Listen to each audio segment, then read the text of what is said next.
Salut les amis, voilà un nouvel épisode, reparti pour de nouvelles aventures.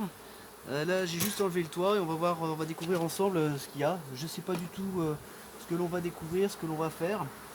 Donc j'en fume un petit peu à l'entrée, j'en fume un petit peu sous la ruche. Comme vous l'aviez vu la dernière fois quand je vous avais présenté la ruche, vous savez qu'il y avait une planche d'envol avec un grillage. Un grillage, du coup ça laisse passer l'air. Tout simplement c'est pour permettre aux abeilles, enfin à la ruche, de pouvoir faire circuler l'air. Toujours dans un souci de, comment ça s'appelle, d'hygiène, que l'air circule, parce que si la ruche se trouve complètement fermée, ça va condenser, ça va apporter des moisissures, ce qui n'est pas non plus top top quoi. Donc là, comme la dernière fois, on va casser ces espèces de ponts, ça ce sont elles qui ont construit ça. Si je vous disais que c'était moi, je pense que vous avez du mal à me croire. Et hop, toi t'es... Voilà, hop, c'est mieux comme ça. Tac tac, allez, hop, on y va. Donc j'en fume encore un petit peu pour les faire descendre. Pas trop de fumée non plus. Là, le premier cadre que j'ai ici, c'est un cadre assez spécial. C'est les abeilles qui l'ont construit ça. C'est un cadre de polystyrène. Elles l'ont construit elles-mêmes. J'espère que vous ne me croyez pas. Hein. Bref. Voilà. Donc comme je l'avais dit la dernière fois, les abeilles sont sensibles à nos manipulations. C'est-à-dire que si je manipule trop vite, elles vont me le rendre et me le faire comprendre très rapidement. Donc devenir un tout petit peu plus volante, un petit peu plus agressive, voire peut-être à la rigueur piquer. Mais bon, les miennes elles sont gentilles et elles piquent pas. Donc là on est sur un cadre de rive. Le cadre de rive, comme je l'avais dit, bon, c'est les cadres qui sont sur l'extérieur, à l'extérieur. Donc comme je l'avais dit la dernière fois, il n'y a que du stock. Donc là je me suis fait piquer, j'avais montré la dernière fois la vidéo. Ça démange un peu, mais bon c'est normal. Peut-être que ça va gonfler. En tout cas bon, faut pas paniquer. Hein. Parce que plus on panique, donc si je secoue trop mes cadres à l'extérieur par exemple, c'est là où on peut avoir des petits soucis. Comme par exemple si je fais des mouvements comme ça, c'est là où elles vont commencer un petit peu à paniquer. Celle-ci, je sais pas, le bas des ailes, ou celle-là, ça c'est de la ventilation tout simplement. Alors s'il fait trop chaud, elles ont de l'eau. Là on est sur un cadre de pollen, donc le pollen il sert à quoi? Il sert à faire de la gelée royale entre autres, pour nourrir donc les larves. Les larves des abeilles ouvrières. Et il y a deux types de gelée royale. Il y a la gelée royale qui est destinée à la reine, à Sa Majesté la Reine, et un deuxième type de gelée royale qui est destiné au couvain qui vient de naître. Donc là je m'aperçois que j'ai un cadre avec des alvéoles qui est mal positionné, pas bon ce cadre. C'est des alvéoles qui sont relativement importantes, soit c'est pour faire du stock, soit c'est pour faire du mâle, du couvain mâle. Mais je vais le retirer, je vais le mettre de côté parce qu'il n'a pas à être ici au milieu. Ça coupe un petit peu la... Pour moi, c'est ce que j'estime. Hein. Ça coupe un petit peu la... la croissance de nos abeilles. Qui ont plus besoin de faire du couvain de cette manière-là. Couvain d'ouvrière. Et où les alvéoles sont beaucoup plus petites que celles-là. Regardez. Je ne sais pas si vous voyez la différence. C'est peut-être difficile de voir à la caméra, mais que les alvéoles sont beaucoup plus grosses, beaucoup plus importantes en termes de diamètre que celle-ci. Donc là, on a du couvain. Autour, il y a du pollen. C'est fait exprès parce que justement, ça permet de nourrir nos larves. C'est pour ça qu'à proximité, on a le pollen. Et encore au-dessus, on peut très bien avoir du miel, comme c'est le cas ici. Je ne sais pas si on voit très bien. Miel, pollen, couvain fermé. Et un peu plus par là, j'ai pas regardé. Oui, il y a du couvain ouvert. Bon là on le voit pas très bien parce que je suis pas trop à la luminosité, mais on aura certainement l'occasion d'en voir d'autres prochainement.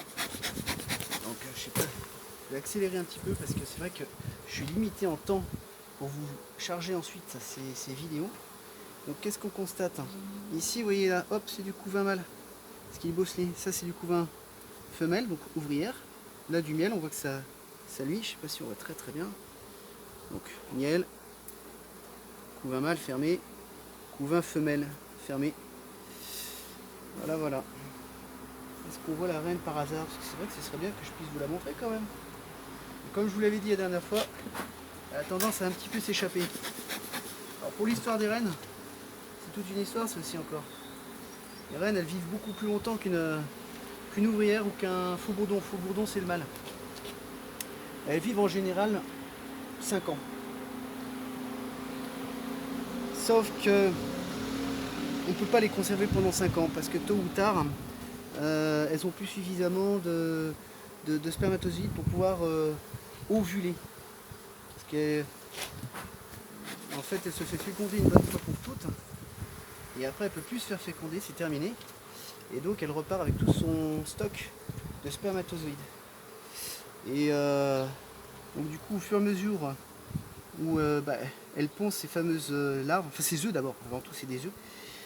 Eh ben, son stock s'épuise petit à petit et au bout de 3 ans il commence à être beaucoup trop faible. Sachant qu'une reine, alors ça c'est un chiffre important, il faudra que je revérifie, je crois que c'est 500 œufs, je me demande si c'est pas 500 ou 2000 œufs par jour. Mince, désolé, point d'interrogation, j'y reviendrai dessus. En fait quand on arrive au mois de juin, c'est là où le 21 juin, tiens, voilà la reine, tiens, elle est là, ici, en vert. Je sais pas si on la voit, je regarde en même temps. Je vais me mettre derrière. Ah bah je suis content, on peut la voir. Elle est là, la fameuse reine. Alors bien évidemment, elle n'est pas avec son dossard à la naissance. C'est moi qui lui ai mis ce dossard entre guillemets. Vous voyez que l'abdomen est beaucoup plus long que les autres.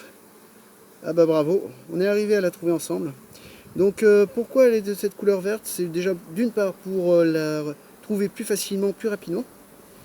Et d'autre part, c'est justement ce que j'étais en train de vous dire à ce moment-là, c'est qu'on la garde pendant 3 ans.